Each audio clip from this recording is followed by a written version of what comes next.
and the Coach of the Year for all 3 of those seasons. In fact, 7 times the Coach of the Year, and that is a conference record. And we are joined, it is a very special guest, Gene Keady, kind enough to give us some of his time. And Coach, it has got to be a thrill to come back to this building each and every time you get a chance. What it is, this is very exciting today. I've had a great time here the last 3 days being in town here and seeing a lot of friends, past players, past managers, everybody that helped us, and you don't do it by yourself. It takes a lot of people to do things right. As we watch the action between Nebraska and Purdue, reflecting back on those teams in the mid-90s, how great was it to be a part of what you were able to accomplish here in West Lafayette?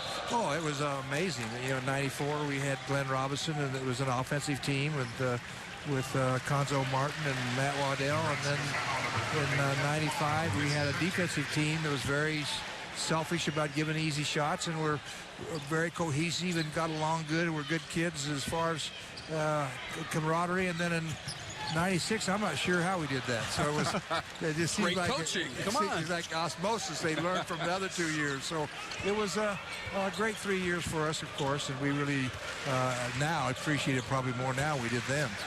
Coach, you were in the league for over a couple of decades, and you know, your first championship in the '80s, and then you had those in the mid-'90s. What was the biggest change you saw in the game between your first championship and then that run in the mid-'90s, especially when it comes maybe to the offensive end of the floor?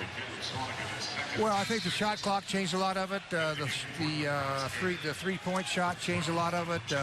TV made crowds more exciting. I think that a lot of things changed as far as basketball with rule changes. Now they've taken the 5-second count off, and I always said they should have because they never called it. So anyway, it was a good rule change. But, you know, a lot of things have changed. The game is a great game, and everybody loves it. And I think it's pretty much illustrated by all the great basketball in the NCAA time. So it's not a great sporting event in America than the NCAA time.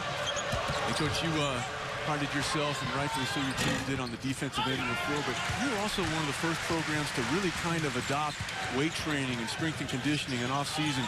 Was there something that kind of led you to that? Was it your experience with international ball that said, hey, this might be something that we want to put into our program? No, it's from my football experience. When I coached junior college ball at Hutchinson, John Matosh was our football coach, and he was good into weights, and I kind of got it from that, and then I carried it over when I went into Western Kentucky, and then when I came here. So, and we had really good weight coaches here, and just carried over and become stronger. The thing about lifting weights correctly is it prevents injuries to a certain extent. So a lot of good things about it besides making you stronger.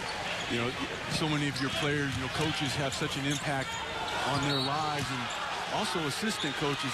Talk about what it means to you, Coach, to see a guy like Bruce Weber at Kansas State and the success that he's had there and at Illinois, and then when you take a look at Coach Painter, one of your former players, and what he's doing here in West Lafayette. Well, it makes it very special in that I live in Myrtle Beach now and become friends with Cliff Ellis of Coastal Carolina, and a high school coach there by the name of Greg Martin, and I watch their high school games, but I watch like 14 games on the weekend of teams coaches played for me or coaches that were my assistants each day, and keep my computer hot.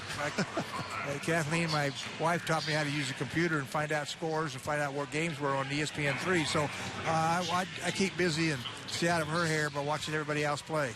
Coach, you said you keep a very close eye on this Purdue program and what Matt Painter's been able to do. Why don't you give us your impressions of what you've seen thus far? This is a top 25 team and only going up here for the Boilers.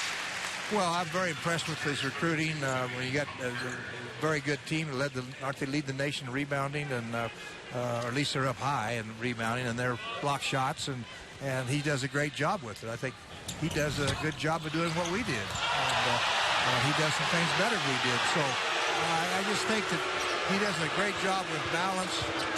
One of the things about Matt Painter was he was always good about finding out objectives on how to cure problems. So he's really good at taking a problem and getting it corrected. Coach, we thank you so much for your time.